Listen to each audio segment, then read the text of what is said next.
जय श्री हरि। भक्त रामानुज। दक्षिण में रामानुज नाम से प्रसिद्ध एक जितेंद्रिय ब्राह्मण रहते थे। भगवान विष्णु के चरणों में उनका अटूट अनुराग था। उन्होंने क्रमशः ब्रह्मचर्य और गृहस्थ आश्रम को पार करके वानप्रस्थ में प्रवेश किया। वेंकटाचल के वन में उन्होंने कुटी बनाई और आकाश गंगा के तट पर रहकर तपस्या प्रारंभ की। ग्रीष्म ऋतु में वे पंचाग्नि सेवन करते हुए भगवान विष्णु के ध्यान में संलग्न रहते थे। वर्षा में खुले आकाश के नीचे बैठकर मुख से अष्टाक्षर मंत्र ओम नमो नारायणाय का जप और मन से भगवान जनार्दन का चिंतन करते थे। जाड़े की रात में भी जल के भीतर खड़े रहकर भगवान का ध्यान किया करते थे। उनके हृदय में सब प्राणियों के प्रति दया का भाव था। वे सब प्रकार के द्वंद्वों से दूर रहने वाले थे। उन्होंने कितने ही वर्षों तक सूखे पत्ते खाकर निर्वाह किया। कुछ काल तक जल के आहार पर ही जीवन यापन किया और कितने ही वर्षों तक वे केवल वायु पीकर रहे। कठिन तपस्या और निश्चल भक्ति देखकर भक्तवत्सल भगवान विष्णु प्रसन्न हो गए। उन्होंने अपने प्रिय भक्त रामानुज को प्रत्यक्ष दर्शन दिया। भगवान के हाथों में शंख चक्र और गदा आदि आयुध शोभा पा रहे थे। उनके नेत्र विकसित कमल दल की भांति सुंदर थे।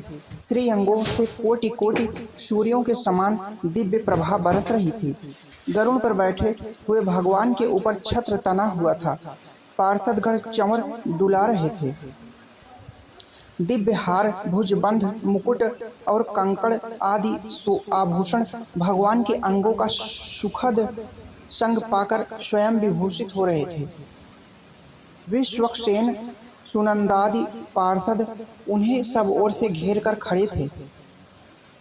नारदादि देवर्षि बीड़ा आदि बजाकर भगवान की महिमा का गान कर रहे थे। उनके कटिभाग में पीतांबर शोभा पा रहा था। वक्षः स्थल में श्रीवत्स चिन्ह सुशोभित था। मेघ के समान श्याम प्रभा बड़ी मनोहर थी। भगवान के मुखार बिंद पर मंद मुस्कान की अद्भुत छटा छा रही थी। कोटि कोटि सूर्यों को भी विलज्जित करने वाले श्रीहरि अपनी दिव्य प्रभा से समस्त दिशाओं को उद्भासित कर रहे थे। दोनों पार्श्वों में खड़े हुए सनकादि योगेश्वर भगवान की सेवा में संलग्न थे। भगवान की यह अनुपम अष्टपूर्व अदृष्टपूर्व झांकी देखकर रामानुज निहाल हो गए। भक्तवत्सल प्रभु ने अपनी चारों बाहों से पकड़कर उन्हें हृदय से लगा लिया और प्रेम पूर्वक कहा, महामुनि, तुम कोई वर मांगो, मैं तुम्हारी प्रेम भक्ति और तपस्या से बहुत प्रसन्न हूँ। रामानुज ने कहा, नारायण, रमानाथ, श्रीनिवास, जगन्मय जनार्दन, आपको नमस्कार है। गोविंद, नरकांतक, वेंकटाचल शिरोमणे, मैं आपके दर्शन से ही कृतार्थ हो गया। आप धर्म के रक्षक हैं। ब्रह्मा जी और महादेव जी भी जिन्हें यथार्थ रूप से नहीं जानते, तीनों वेदों का भी जिनका ज्ञान नहीं हो पाता, तीनों वेदों को भी जिनका यथार्थ ज्ञान नहीं हो पाता, वे ही परमात्मा आप आज मेरे समक्ष आकर मुझे अपने दर्शन से कृतार्थ कर रहे हैं। इससे बढ़कर और कौन सा वरदान हो सकता है। प्रभु, मैं तो इतने से ही कृतकृत्य हो गया हूँ, फिर भी आपकी आज्ञा का पालन करने के लिए मैं यही वर मांगता हूँ कि आपके युगल चरणारविंदों में मेरी अविचल भक्ति बनी रहे। श्री भगवान ने कहा, एवमस्तु, मुझ में तुम्हारी दृढ़ भक्ति होगी। प्रारब्ध के अनुसार जब इस शरीर का अंत होगा तब तुम्हें मेरे स्वरूप की प्राप्ति होगी।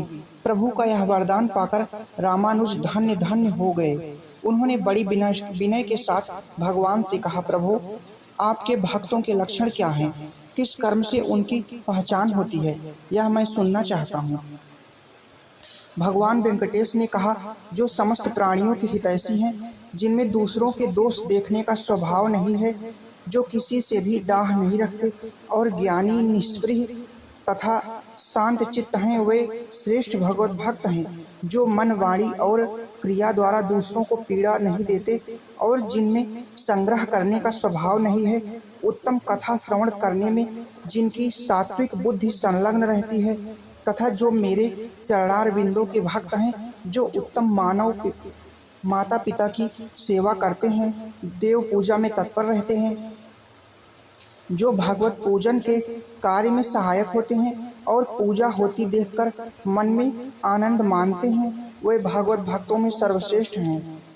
जो ब्रह्मचारियों और सन्यासियों की सेवा करते हैं तथा दूसरों की निंदा कभी नहीं करते, जो श्रेष्ठ मनुष्य सबके लिए हितकारक वचन बोलते हैं और जो लोक में सद्गुणों के ग्राहक हैं, वे उत्तम भगवत भक्त हैं, जो सब प्राणियों को अपने समान देखते हैं तथा शत्रु और मित्र में समभाव रखते हैं, जो धर्म शास्त्र के वक्ता तथा सत्यवादी हैं और जो वैसे पुरुषों की सेवा में रहते हैं, वे सभी उत्तम भगवत भक्त हैं।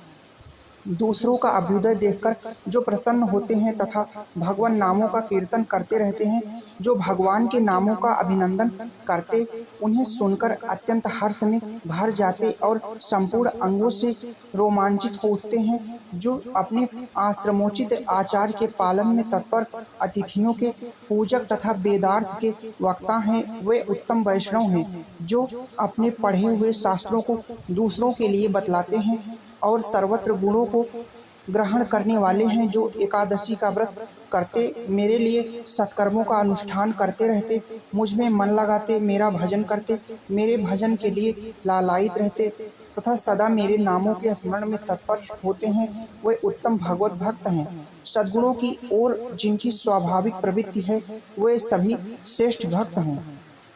इस प्रकार उपदेश देकर भगवान विष्णु अंतर्ध्यान हो गए। मुनिवर रामानुज ने आकाश गंगा के तट पर रहकर भगवान के भजन में ही शेष आयु व्यतीत की। अंत में करुणामय भगवान की कृपा से उन्हें सारूप्य की प्राप्ति हुई। जय श्री हरि, जय श्री हरि, जय श्री हरि, जय श्री।